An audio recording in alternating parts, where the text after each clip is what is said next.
Yo, what's up?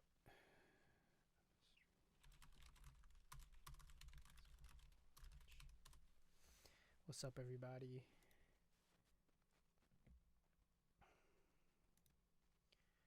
See chat.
All right.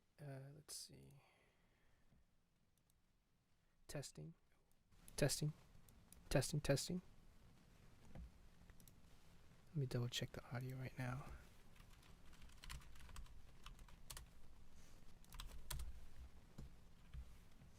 Testing. Testing.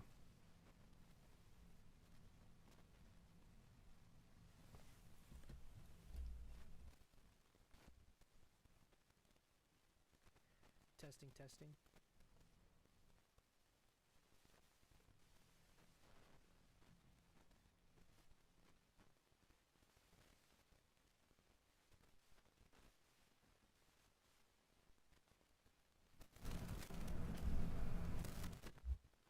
Testing.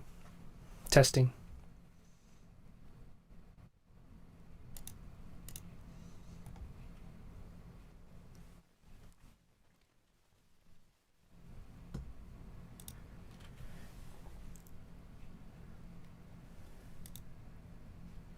All right. So I'm live today.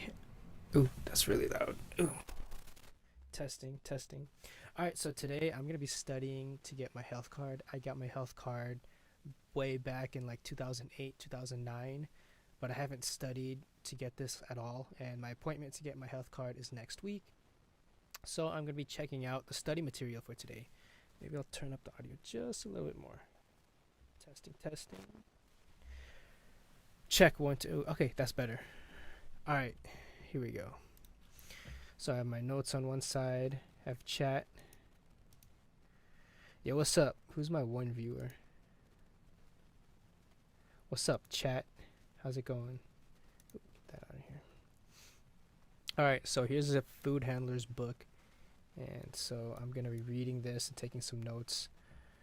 All right, haven't done this in a long, long time. And even if you do get your health card, you don't have to retake the test as long as you get it like within a few years. So I don't know what the rules are anymore. Sometimes you don't even have to test at all. You just renew it and they give it to you. So it's a good refresher. And I haven't been in, well, I haven't worked in a commercial kitchen in since 12 years ago. So yeah, it's still a good refresher. I still remember a lot of the rules, but maybe they changed some stuff now. All right, so we got some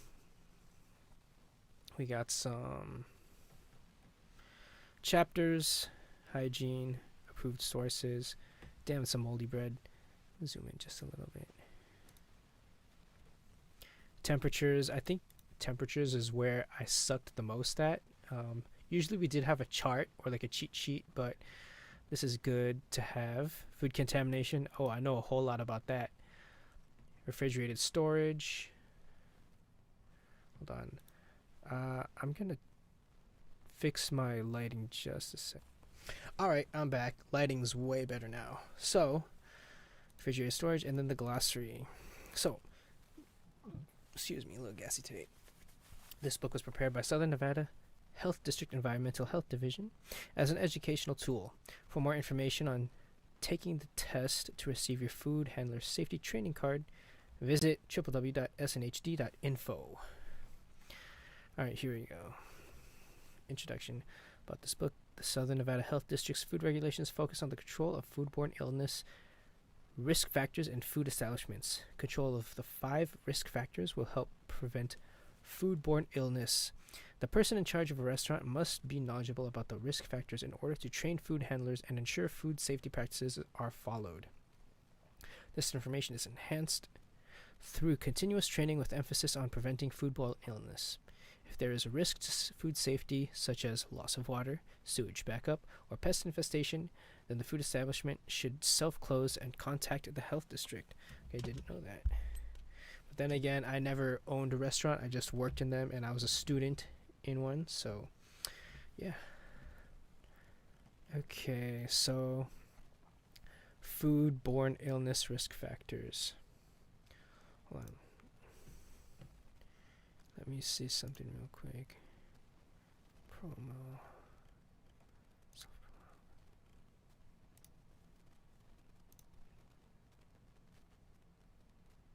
1 second, guys.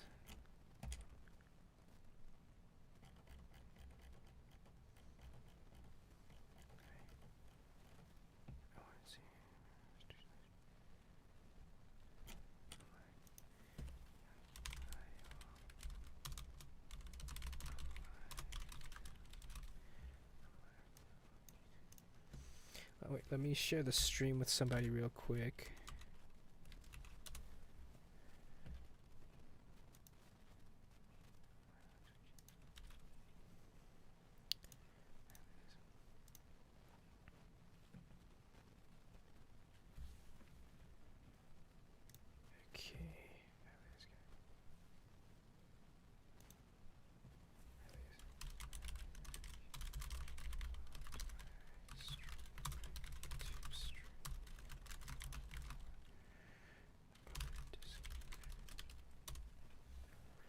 Okay, let's see. All right, so let's see.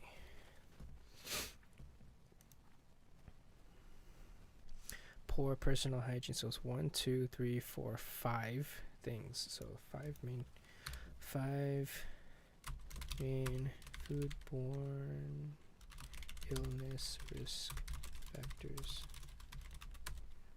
1. Poor personal hygiene. 2. Food from unsafe sources. 3. Improper cooking temp/methods. 4. Improper holding time temp. And 5. Food contamination. Okay, so think of these as hygiene, unsafe sources, cooking, holding, and then contamination. So I'm just trying to think of ways that I could remember this. So hygiene, unsafe sources, cooking, holding, and contamination. Cooking, holding, contamination. Okay, cool. I think I got it. So that could be hand washing. So bad hand washing.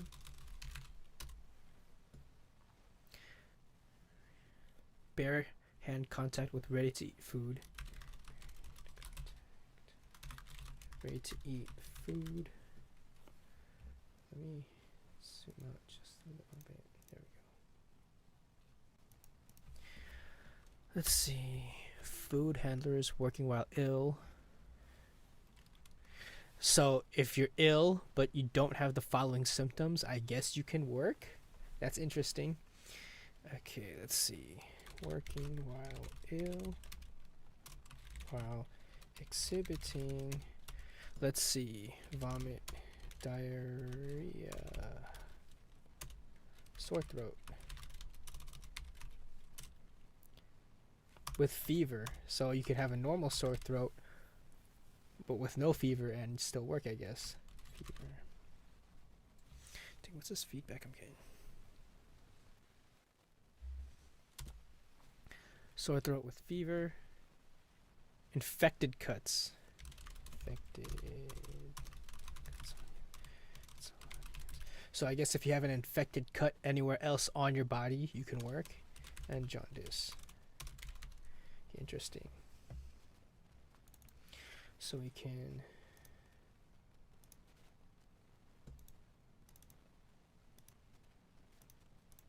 I'm gonna highlight these. That would make some better hierarchy.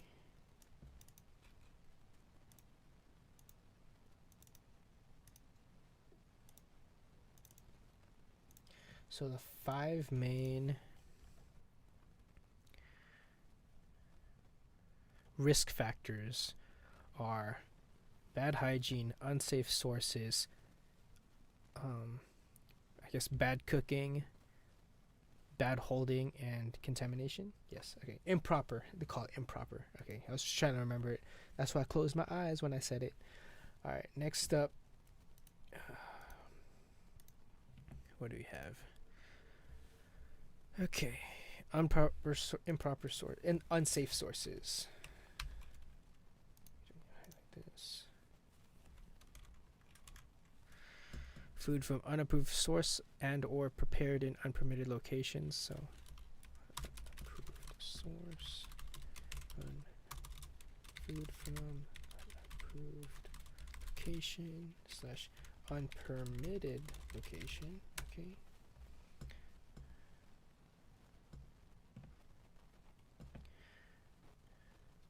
We have receiving adulterated food.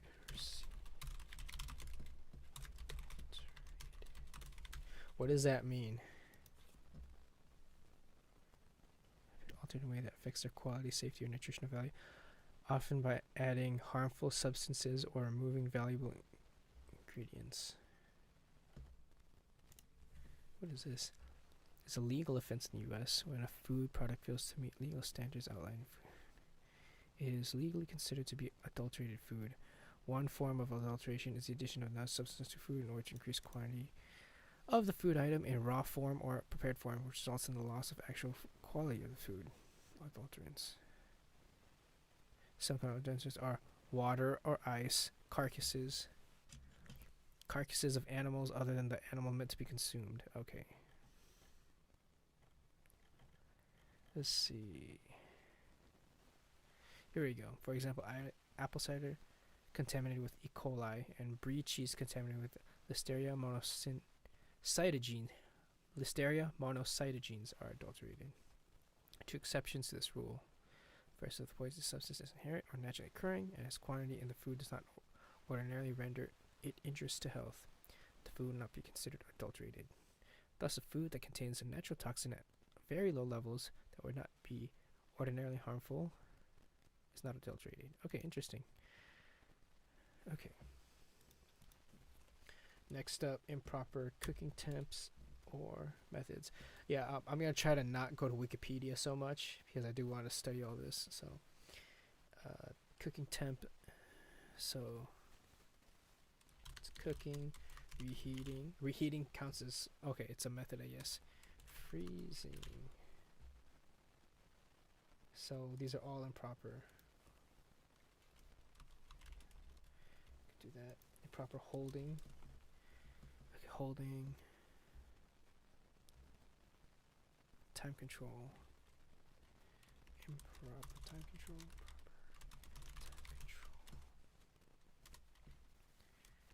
Proper cooling. What was the first one?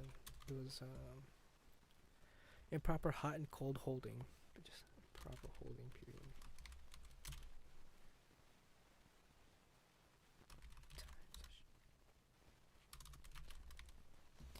control for safety.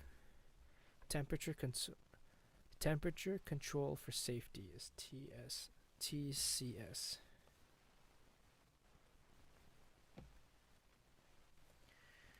Temperature control for safety. Make a comment.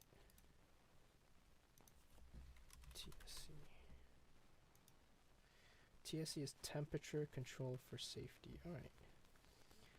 So the five risk factors are hygiene, unsafe sources, improper cooking, improper holding, and food contamination. Next up,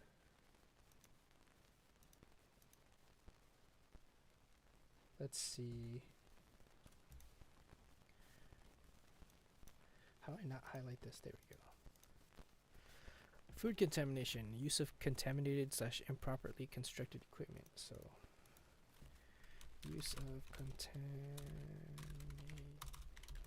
equipment, use of improperly constructed equipment, poor employee practices. So, poor practices, improper food storage, improper preparation, exposure to chemicals. All right. So, oh, you know what? Oh, that's I'll add some space between paragraphs. Add space after paragraph. Oops. Add space after paragraphs 2. I don't really like that. I'm going to change OBS real quick.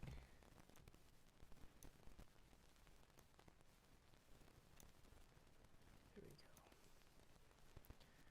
Hold on.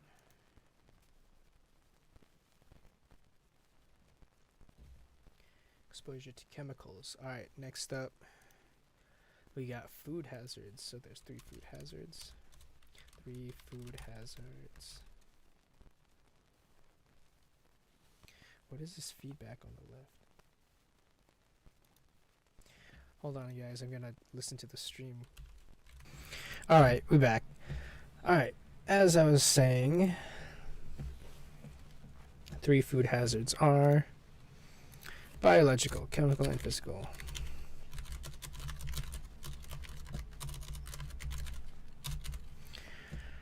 It's a great reason why I do audio test at the beginning, but sometimes some things are just gotta work on them as we go. Alright, and my damn loud ass neighbors are back home. Woke up at like 5 a.m. this morning. They slammed the fuck out of their door and it woke me up.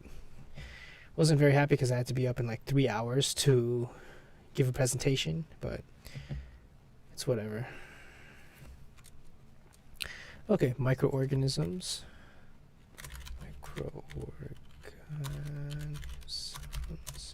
As well as bacteria. I don't know why that's all one bullet point. Viruses, parasites, fungi. Chemical. Those not meant to be consumed. Sanitizer, cleaners, pest control.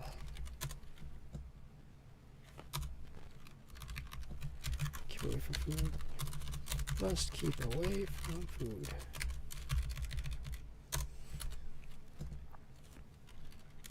Foreign objects. Glass, metal, or bone. Alright, cool. Okay, proper hand washing technique. Proper hand wash. AKA something a lot of people don't do properly in the kitchen, which I've seen. So it's 6 steps. Wet hands. Soap that bitch. Soap them. Soap them. Rub. Rinse it down. Dry it out. Then turn off water with the paper towel. This is kind of what pissed me off. This 6th step right here. People would not turn the water off with the paper towel. They would just use their already clean hand to touch the dirty ass handle that they just turned on, turned the faucet on with. And I'm like, okay, now you have to wash your hands again. If you touch raw meat or like you picked your nose or something and you touch that handle, if you touch it again without the paper towel, your hand's dirty again. Stupid. Oh my god. After using the restroom, after handling raw animal products, taking out the trash, handling anything dirty. When to wash. So when to wash your hands.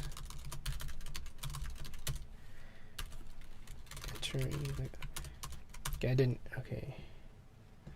I don't think I ever caught entering the kitchen, but we always made a habit of washing our hands in the morning as we got to class. Right before we actually started handling food. So entering the kitchen, touching face, skin, hair, using restroom, touching raw shit, taking out trash, cleaning, handling anything dirty. If you have a cut on your hand, wash your hands, put a clean bandage, and wear gloves. If you can't wash your hands because of a wound, splint, bandage, or brace, you cannot work with food. Damn. No barrack contact. Yep, I knew this one. Note. Yeah, you can't. Okay, so this is good that it's still a thing.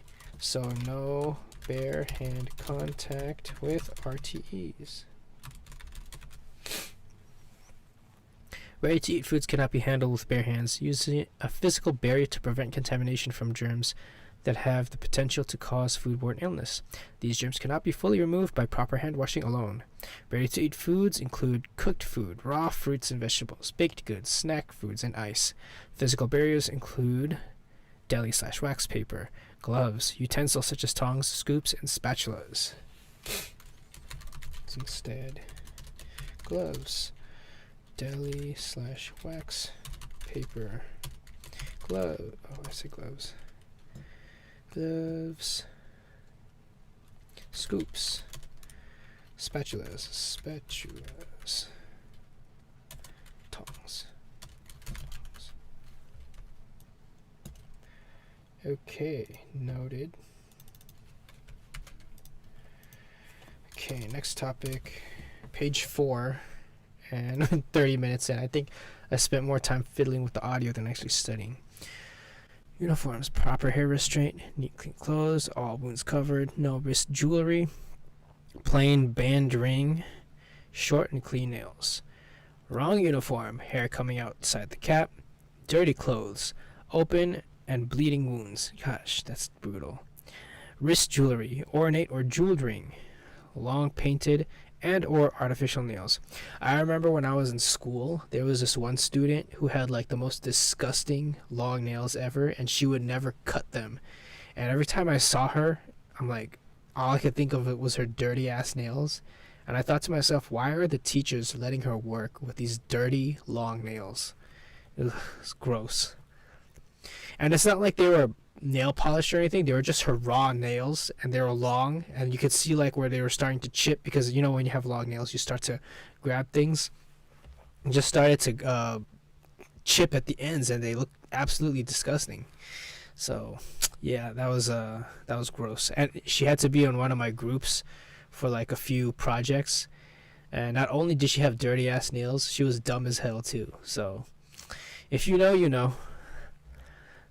Employee health policy. Personal hygiene starts at home when you get ready for work each day. All of us carry disease-causing germs that can cause illness. As a food handler, you're responsible for taking care of your health to prevent foodborne illness. Tell your employer if you have been diagnosed with salmonella, typhoid fever, Shigella, Shiga toxin-producing E. coli, hepatitis A, or norovirus if you have any of the following symptoms. Okay, so watch out with inform employer if you have any of the following symptoms.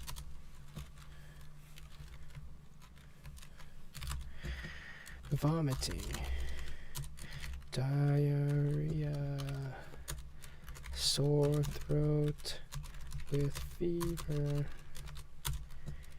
infected cuts or wounds on hand, arms, jaundice.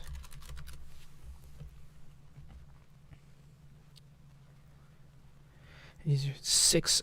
Send the sick employees home now.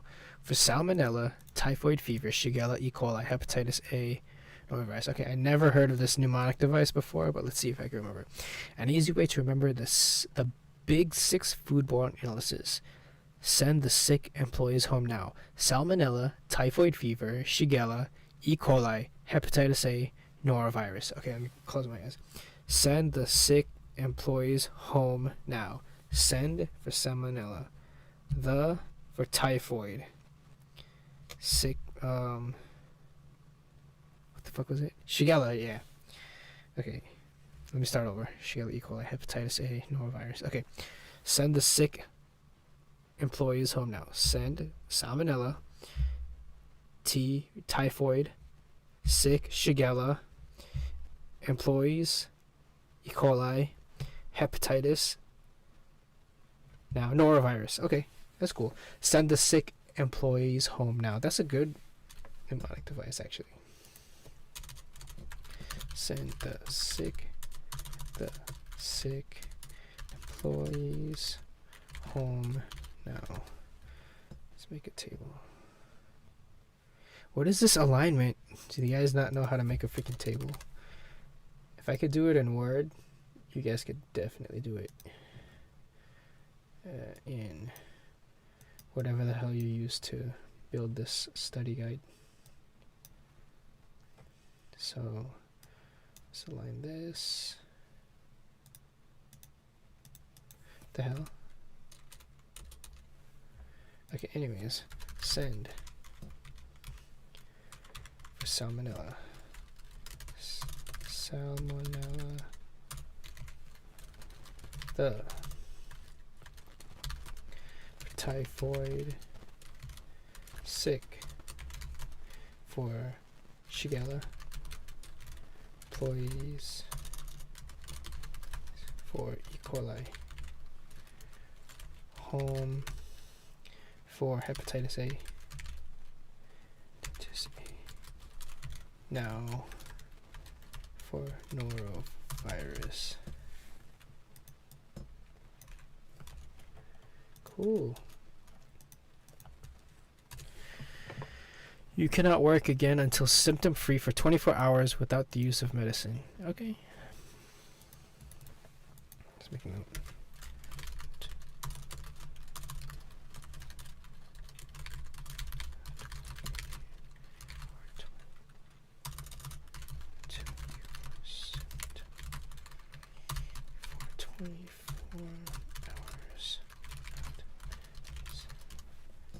Interesting. Did not know that. Well, I probably did, but I forgot about it. Okay, approved sources. There's that moldy ass bread. Food from an unapproved and or unpermitted source. First things first, once you have accepted food deliveries, you cannot make unsafe food safe once again. TCS, temperature controlled safety foods, require time and temperature control to limit pathogenic microorganism growth or toxin formation. An approved source is a reputable supplier that has been inspected and follows regulations. You should always check food before you accept it from the supplier. During receiving, you should check foods for temperatures. So we have danger zone. So temperatures 35 plus Let's see, 35 degree plus hot foods. I guess 134. So 46 degrees. Oops. To 34. Danger.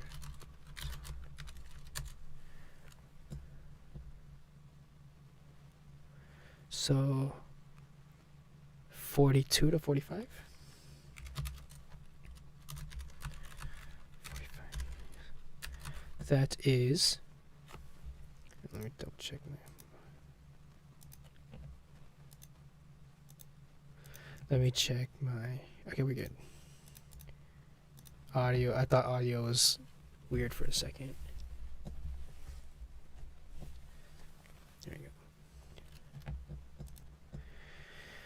That is this is gonna be acceptable for eggs and live shell stock. You know what? I think I wanna reduce this.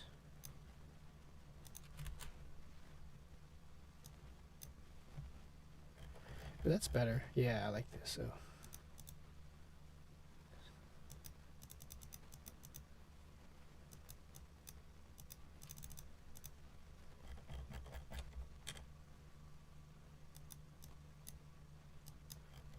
See.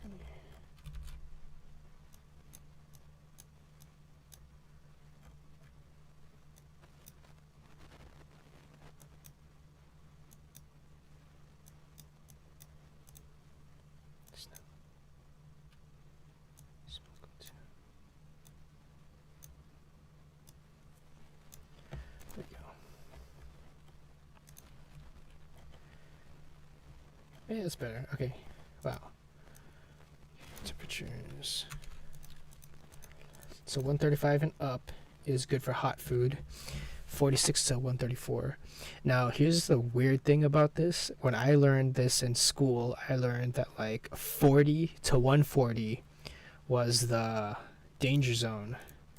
But now it's like, I guess they're a little bit more lenient now.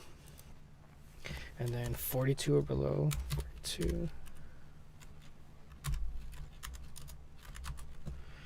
Then cold foods. Oh, no. 41.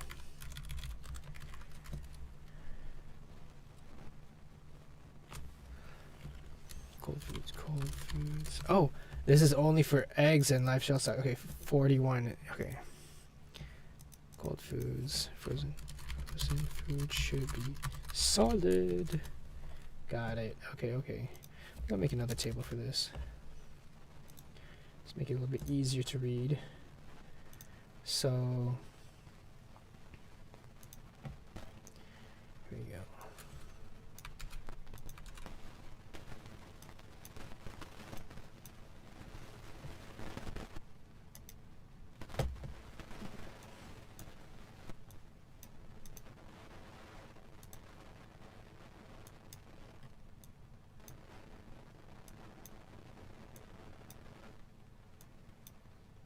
There we go.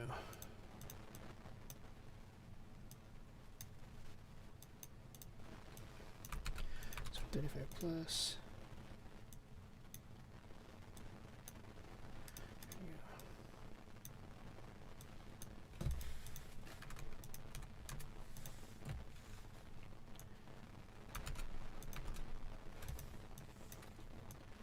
Why does it do this? There you go. Danger zone. Oh, I remember there's this one time we had a quote-unquote chef as a teacher. She wasn't really a chef though. She was always nice to me, but like I could tell, and there was many times she did not get along with a lot of the students. Oops. So there's this one time she was teaching about the danger zone, right? And she's like, okay guys, I have this thermometer for you guys to color. And so I just started coloring it without her direction. And then like we're freshmen at this point. It's like our third semester into high school ever. And then she's like, "Oh, I didn't tell you guys to start coloring it." And I'm like, "Oh shit." Well, I should not make this green. I was like, "Oh shit, I guess I wasn't supposed to start coloring it." But I mean, it's just coloring a thermometer with like markers. Like, who gives a shit? So then she goes, "This is where I start to get bitchy sometimes." I'm like, "Why?" Because we're coloring a thermometer, and I could tell like, okay, this teacher's gonna be a problem. And so she like kind of disciplined everybody who started coloring the thermometer without her instructions. So I was coloring it green for like 140 and up and 40 below, and then red for in between where the danger zone was. And then as she was giving us instructions of how to color the thermometer, she was like looking at the thermometers that were colored already, and she was like intentionally giving instructions so that what we colored the thermometer would be wrong. She's like, "Okay, color this part green, color the other part red. Oh, but just choose any other color for the last part." And I could see her looking at my paper, saying that I started to color it green, and red.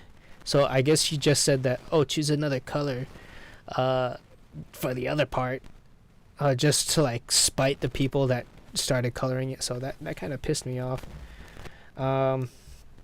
Yeah. Culinary school, man. I know it's not like that for everybody, but some people it is. Unfortunately. Where does it do this? There you go. Okay, 135 and up. And then 45. Okay, 42 to 45 is good for eggs and shell stock. What the hell is shell stock? Shell stock.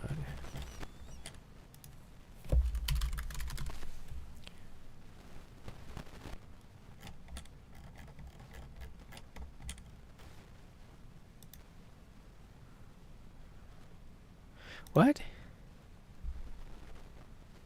Shell stock? What the hell is this? Define.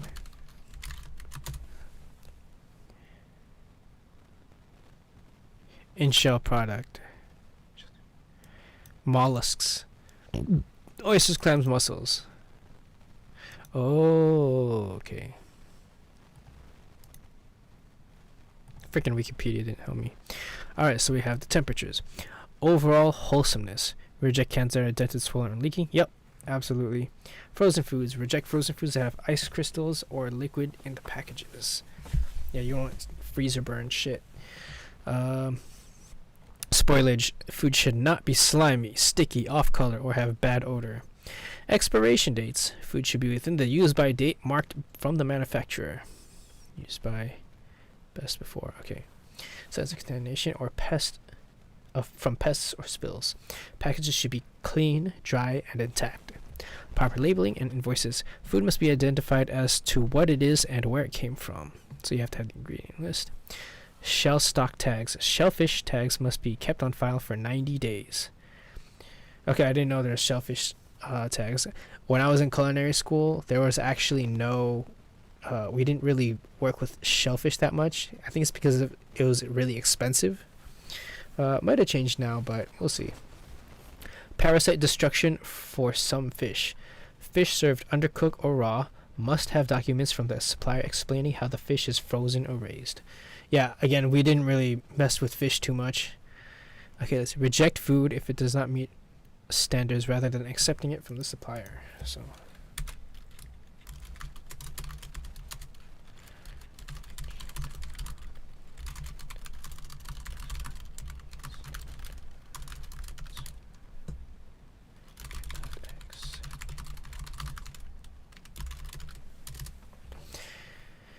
Exercise. Accept or reject. Coleslaw mix packaged in good condition at 45 degrees. No, that's above 45 or 41 degrees. So it's not eggs, nor is it shell stock, so gotta reject it.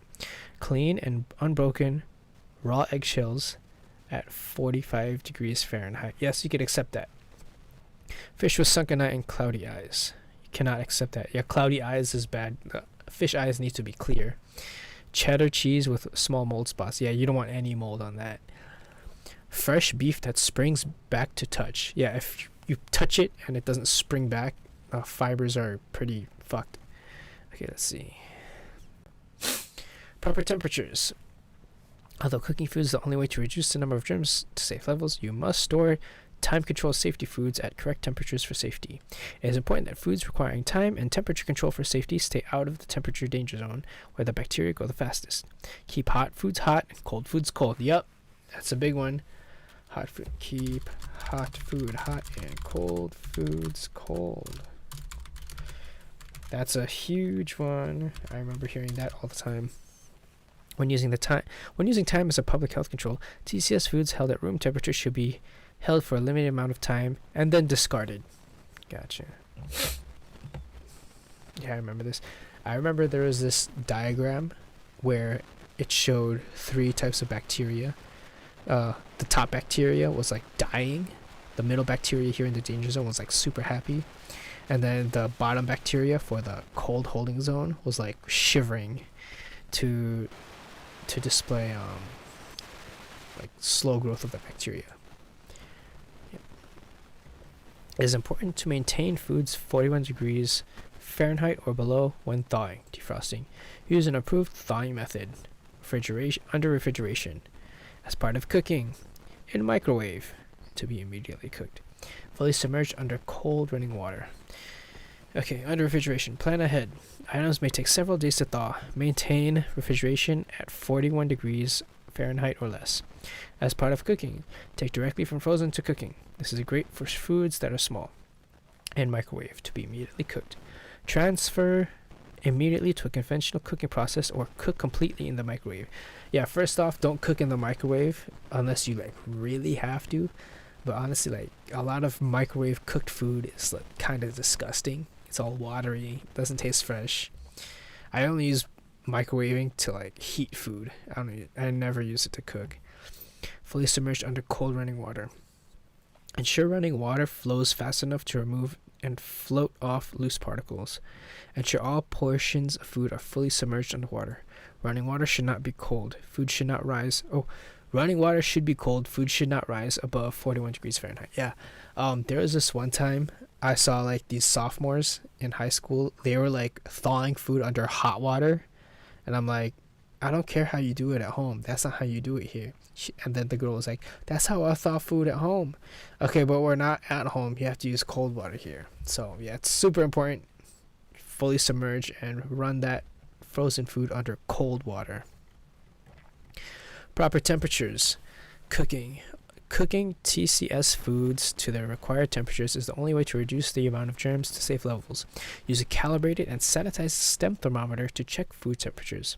Insert the thermometer into the thickest part of the food away from the bones to be sure all parts of the food are cooked thoroughly. Use proper equipment to cook and reheat foods. Do not cook foods in equipment that is intended only for hot holding. Oh, yeah. Remember when I said temperature is my weakest? I think just remembering where each food group is, that was tough. I think I can make a mnemonic device for this though. Let's see. So 135. So let's see. Let's go for specific food temperature.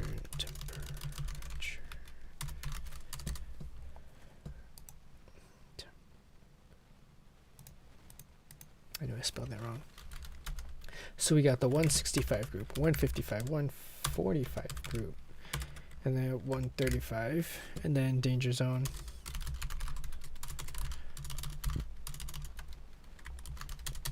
And then 41 or below. Okay, so 165. For reheat.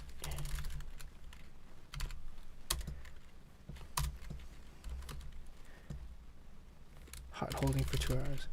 Holding for 2 hours. Then you got poultry. Stuffed foods. Okay. RPS. 165 RPS. For, reading, reheating. Can't spell. Okay, 165 RPS is for reheating. P is for poultry. S is for stuffed foods. Okay, got it. 155 is for tenderized. Injected meats. Ground meats.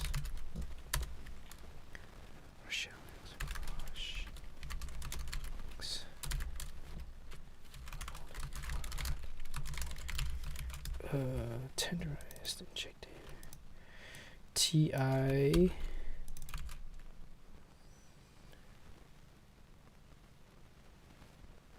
Oh. TIG. So 165 RPS is for reheating. P is for poultry. S is for stuffed foods. Okay, I got it. RPS. Think RPS.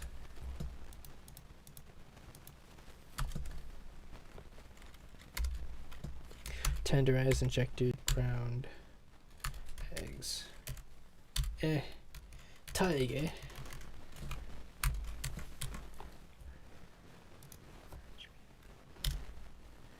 Holding. I think Tig. Okay, so tenderized, injected, ground, and then eggs for holding.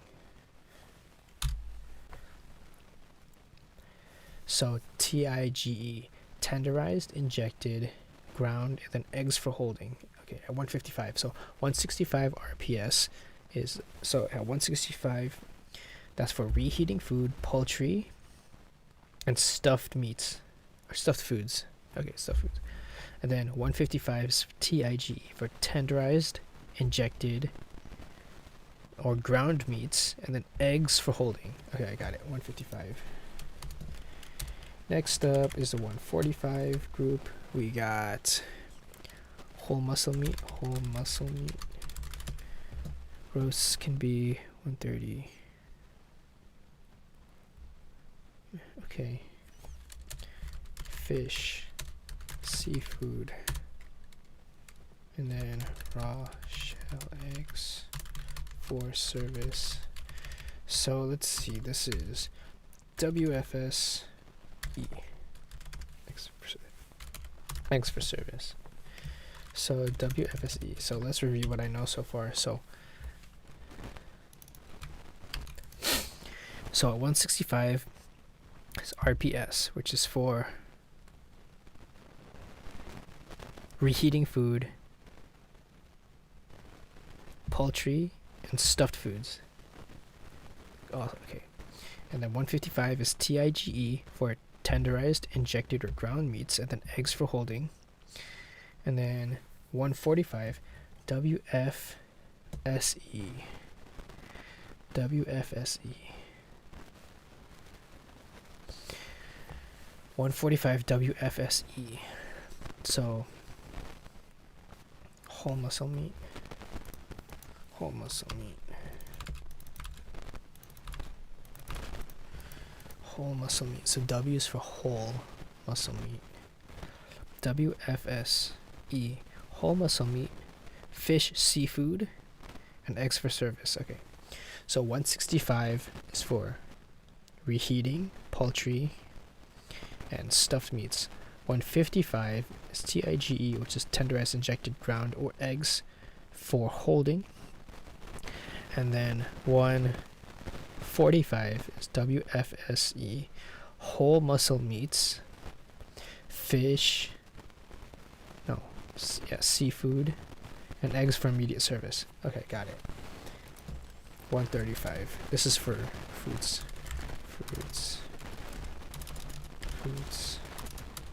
Veg, grains,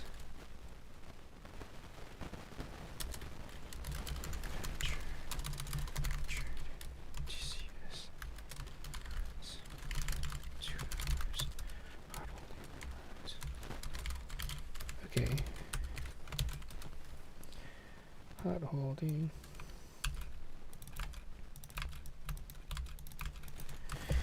This is going to be FVGMH. Okay, I'll have to go back to these soon. Raw TCS foods can only be undercooked if the customer orders it that way. There's a consumer advisory in the warning. Yeah, it's like for sushi and stuff, so that makes sense.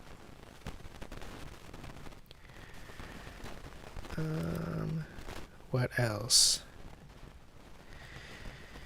Okay, I think just memorizing these is gonna be tough. So FVGMH, VGMH.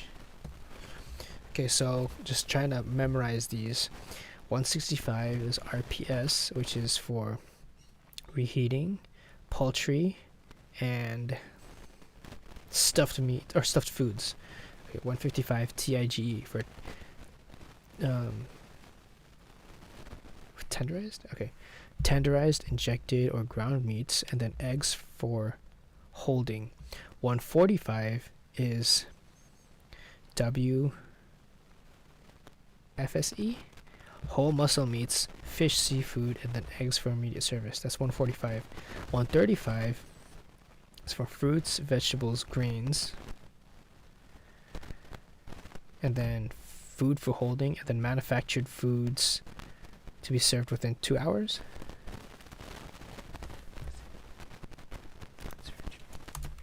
Fruits, veg, green. I think it makes sense if I group these together. Fruits, veg, green. Fruits, veg, greens. Manufactured and then hot holding. Okay, makes sense. Alright, cooling methods. A 2-stage cooling process is required for hot TCS foods. 135 to 70 in 2 hours, and 70 to 41 in the next 2 hours. Okay, so we're talking about cooling.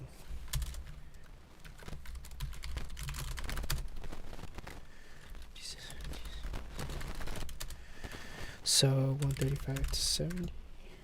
So we can arrow 2 hours, and then 70 to 41 next 2 hours. Okay, I kind of remember this. 135 to 72 hours.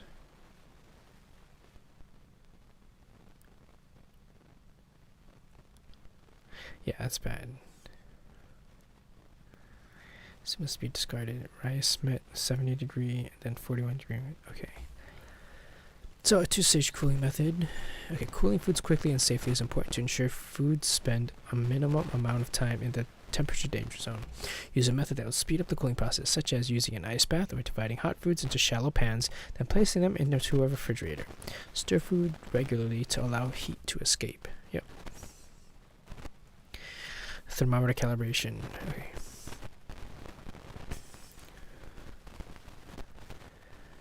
A thermometer is the most important tool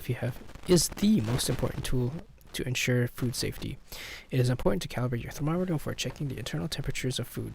Calibrate each thermometer regularly, as well as when it is new, and any time the thermometer is dropped. Use the appropriate thermometer for the food being measured. Steps for proper calibration of stem thermometer. Okay, head, hexing nut, stem, ice water. 2 inches minimum. Okay, I didn't know 2 inches minimum. Completely fill a container with ice. Add clean water. Ice should not float. Huh? I thought ice floats though. Okay, immerse thermometer. Stir well. Allow 30 seconds before adjusting to 32 degrees Fahrenheit. Okay, makes sense. I kind of remember that. Food contamination. Cross-contamination. Cross-contamination occurs when germs are moved from one food surface to another. Foodborne illness has resulted from adding contaminated ingredients to food, food contact surfaces, equipment and utensils that were not properly cleaned and sanitized, allowing raw food to touch or drip onto ready-to-eat food, hands that touch contaminated food, then ready-to-eat food. Yeah, it's disgusting. Like when people touch raw food and then they just touch the cooked food. That's pretty gross.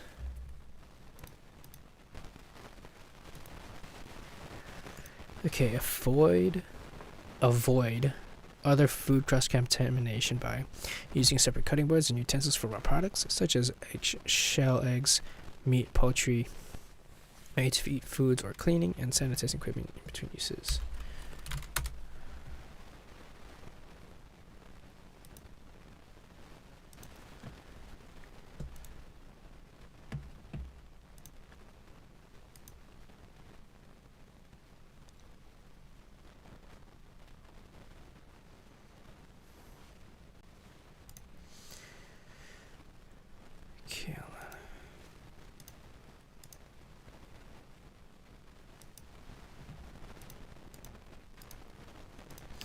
Freaking static is back. Test.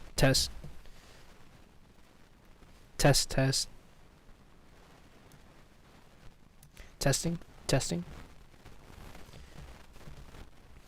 Yeah, I'm really not getting how to use this interface.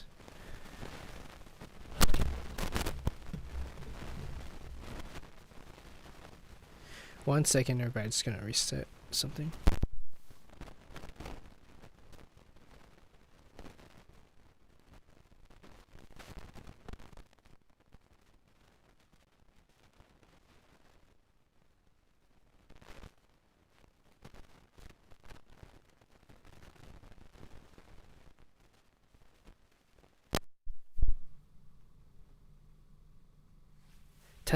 Testing. There we go. Alright, that's a lot cleaner. Testing. See, I hate doing that.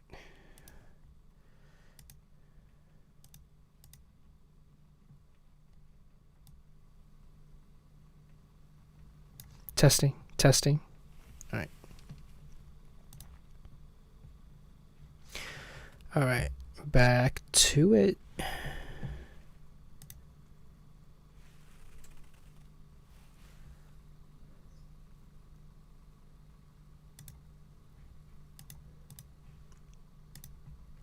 Alright, I think I have to check audio periodically because I hear the static sometimes.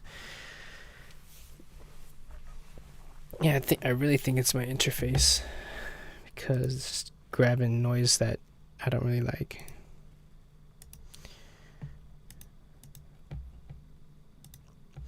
Alright, here we go. Which part did I do? Okay.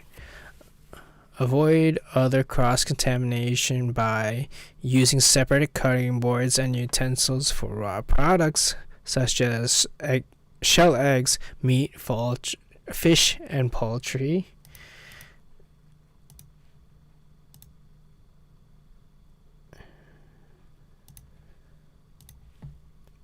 Okay. And ready-to-eat foods or cleaning and sanitizing equipment in between uses. Separating dirty equipment from food or clean equipment. Starting with a clean, sanitized work surface and cleaning and sanitizing all work surfaces, equipment, and utensils after each task. Not storing anything in ice that will be consumed. Makes sense. So I think I got this part, but I'll write it down anyways. Cross-contamination. We got how it happens, how to prevent.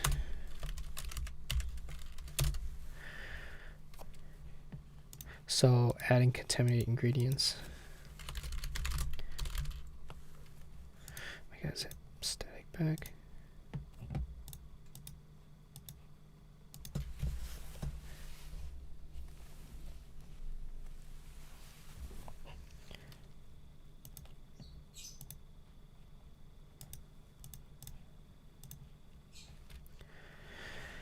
Okay, next up, contaminated ingredients, food contact surfaces, raw food touching,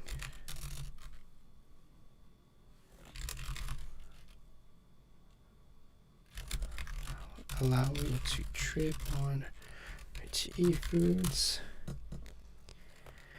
Contaminated hands touching RTE foods. Okay, makes sense.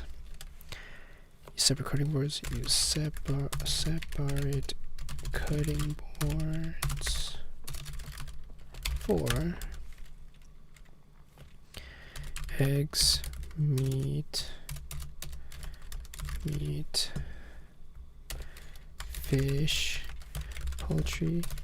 And yeah, this coloring, that's kind of correct. They are missing a blue cutting board for seafood, I believe.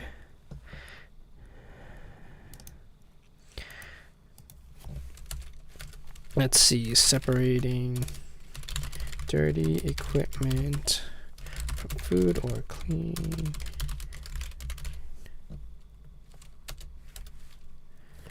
Starting with sanitized work surface.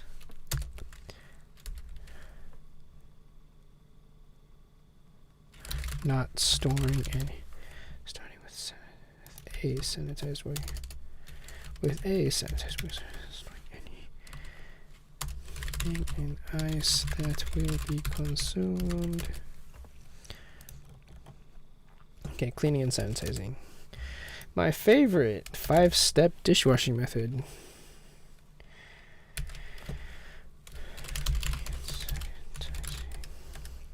I'm more than halfway there. Okay, make sure equipment is clean and sanitized by washing it as often as necessary. When in use, clean and sanitize utensils and equipment every 4 hours. Oh, I didn't know that.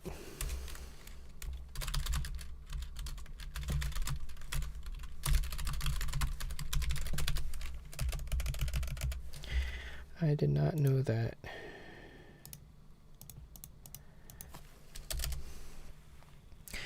Sanitizer buckets, chlorine and quaternary ammonia, quats, are types of approved sanitizers. Follow manufacturer recommendations for proper concentration and contact time. Test a sanitizer with paper strips to check for concentration. Keep a cloth stored in a sanitizer bucket anytime there is food, service, or preparation. Oh, okay. I didn't know you could put towels into food, or towels into buckets.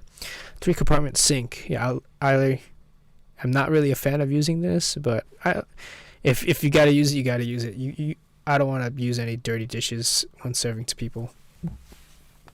Okay. Always use a properly set up 3-compartment kitchen sink for proper manual ware washing and follow the 5 steps: pre-wash or scrape, wash, rinse, sanitize, and air dry. Yeah, remember all of that. Sanitizer buckets. Quats. Use quats. Keep rag in buckets while in service. Test with a strip for correct concentration.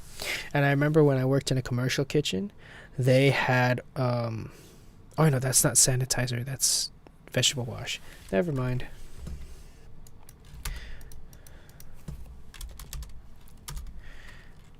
Three-compartment sink. Let's say scrape. What do they call it? Scrape? Pre-wash. Pre-wash. Wash. Rinse.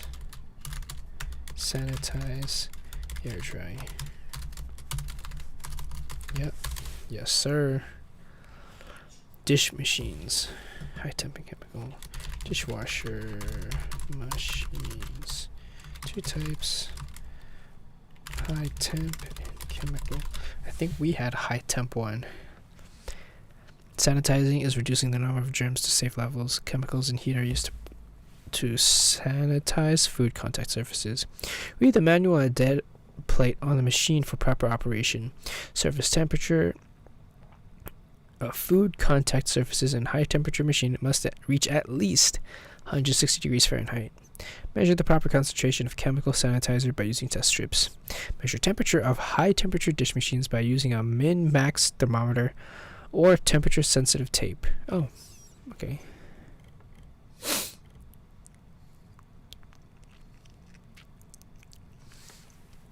other sources of contamination. Washing produce. Okay, it's 4 of these.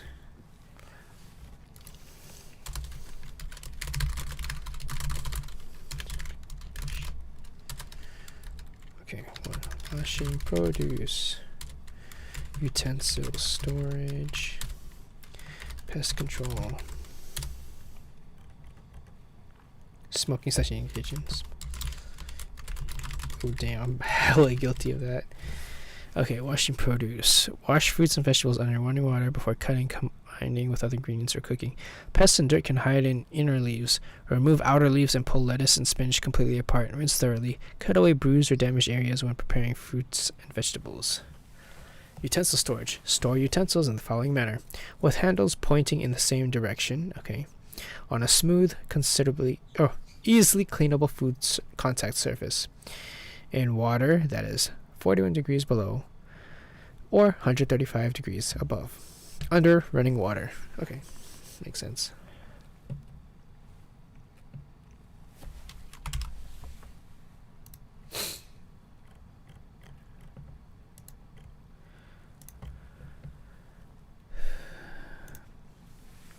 Pest control, rodent and insect. Examples of pests include cockroaches, flies, and rodents. Integrated pest management, IPM. Oh. IPM. Integrated pest control management is a series of prevention methods used to keep pests away from control infestation. Deny access, food, and shelter. Work with a licensed pest control operator. Seal all gaps and openings, floors, walls, and ceilings. Keep doors, screens, and windows closed to keep pests out. Keep air curtains operational. Signs of pest infestation include pest infestation. Seeing pests. Various sizes too. Okay, pest activity. Noted from a licensed pest control. Reported pest activity from a licensed pest controller. Pest control operator. Finding rodent droppings. Finding rodent droppings. Finding cockroach feces.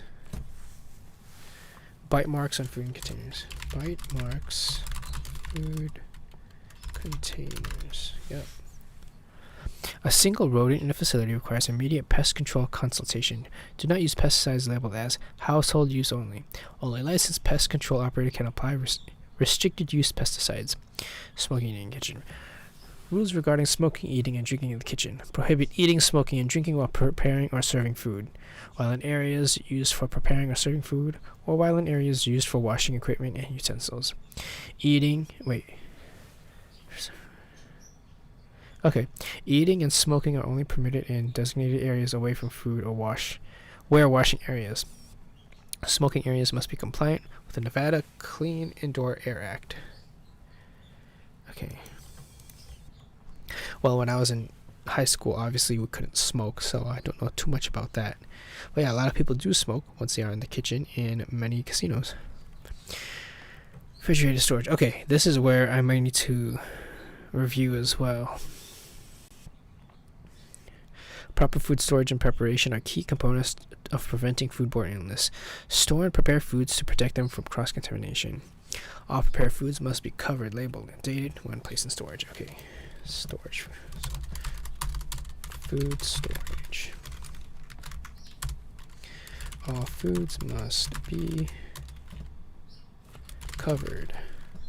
All prepared food. Covered, labeled, dated.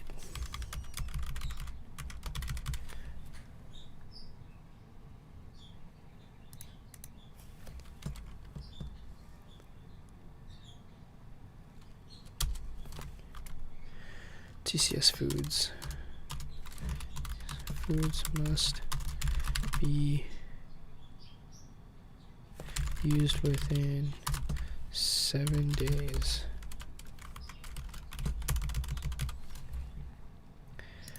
Okay, didn't.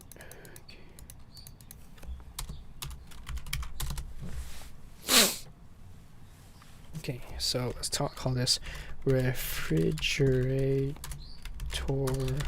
hierarchy.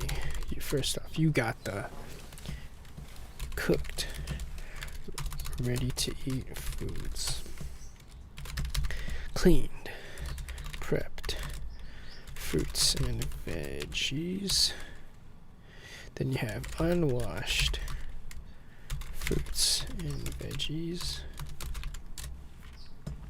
Then you got raw fish, seafood, whole muscle meat, eggs, raw ground meats.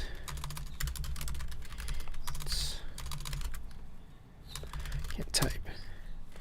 Raw chicken, turkey, poultry, stuffed food. So stuffed foods goes at the bottom. 6 inches above the floor. Okay, that didn't change. Okay, so you got cooked, cleaned, unwashed. Then you got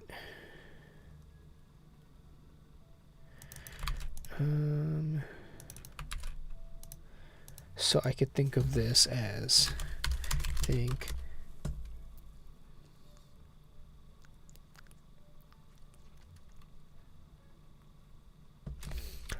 don't think I need a mnemonic device except for like maybe the bottom half, because I'm like, okay, first you have the cooked food, then the cleaned fruits and veggies, then the uncleaned fruits and veggies, then you got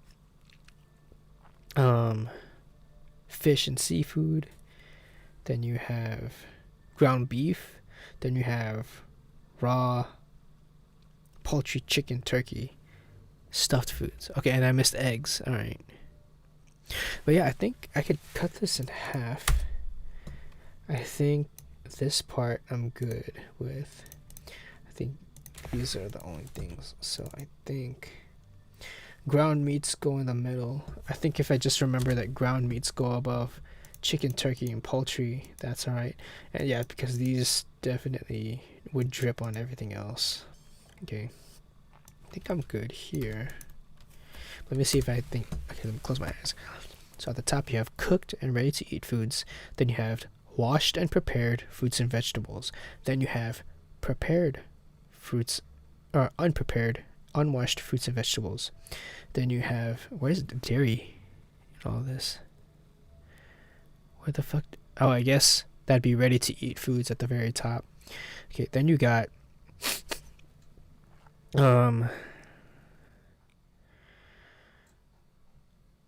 raw fish, seafood, eggs. Under that you have ground beef or ground meats. Then you have poultry, chicken, turkey, stuffed foods. Stuffed foods. Okay. Whole muscle meat, that's what I forgot. Okay. I think I got it. Okay. Keeping foods covered, storing raw animal products below and away from ready-to-eat foods, using clean sanitized equipment, such utensils, and enforcing overall good employee practices will help keep food safe. Okay. Oh, I'm at the end. It's glossary.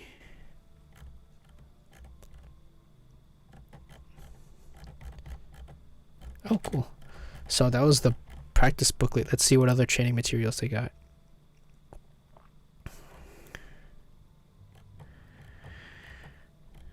Training books. Let me see this training. What is this? Oh, it's just, yo, that's weird. They just have the training book link as an anchor, but it opens a separate page. Maybe it doesn't. Let's see. Updated July of last year. Okay.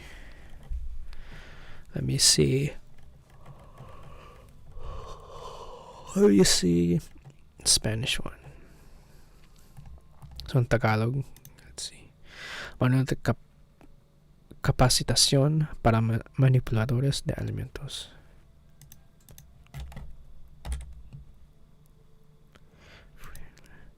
Aklat sa pagsasanay ng isang food handler. So they call it food manipulator. Okay, interesting.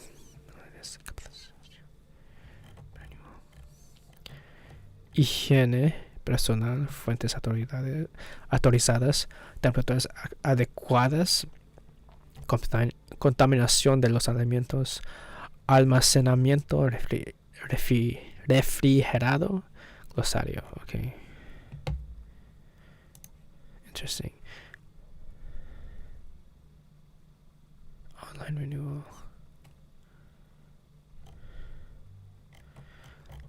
Okay, let's see. I wonder if they have a test. Food handler. Food handler practice test.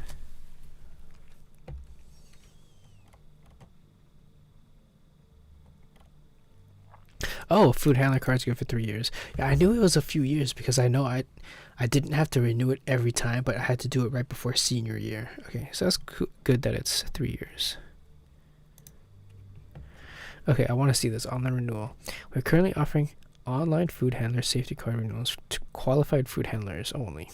See below to determine whether or not you qualify for online renewal or if an in-person test is required. Certified food safety manager cards cannot be renewed online.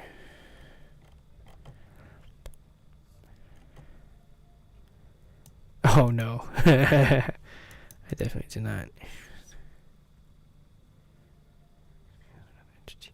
Took your in-person test July 2018 or earlier. You're required to make an appointment to come in to test in person for your renewal at one of our food handler testing locations.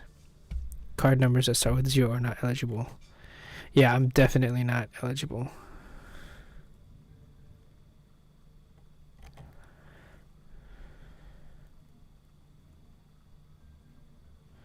Yeah, okay.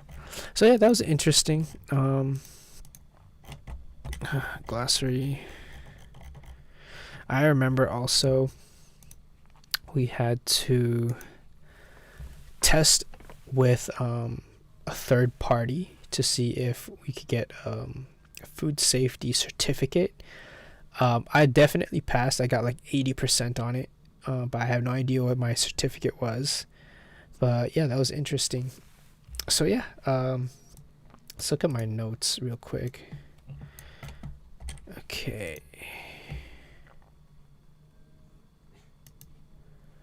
I'll change this up. Let's do this.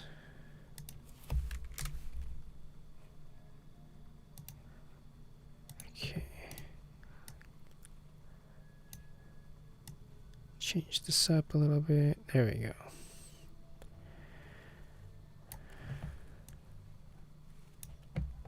Oops. There we go.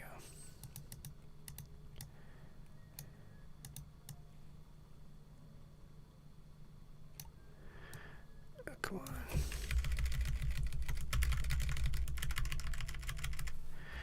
Okay, so 5 main foodborne illness risk factors are hygiene. I can think of this as hygiene, unsafe. Hutchuk. So Hutchuk could be a mnemonic device I utilize to remember these. Hutchuk stands for hygiene, unsafe food sources, cooking, holding, contamination.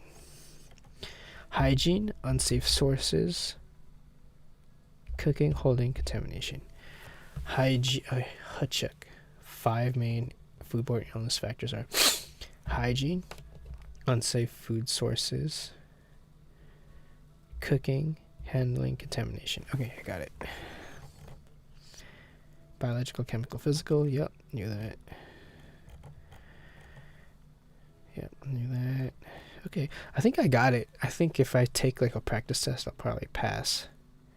But yeah, my test is scheduled for next week, so hopefully I could get it, and I will definitely. I think I could get it. I mean, I passed the first time, and yeah, if I have to watch some sort of video, I think I got that in the bag too. So yeah, that's pretty much it. All right. what can I do now?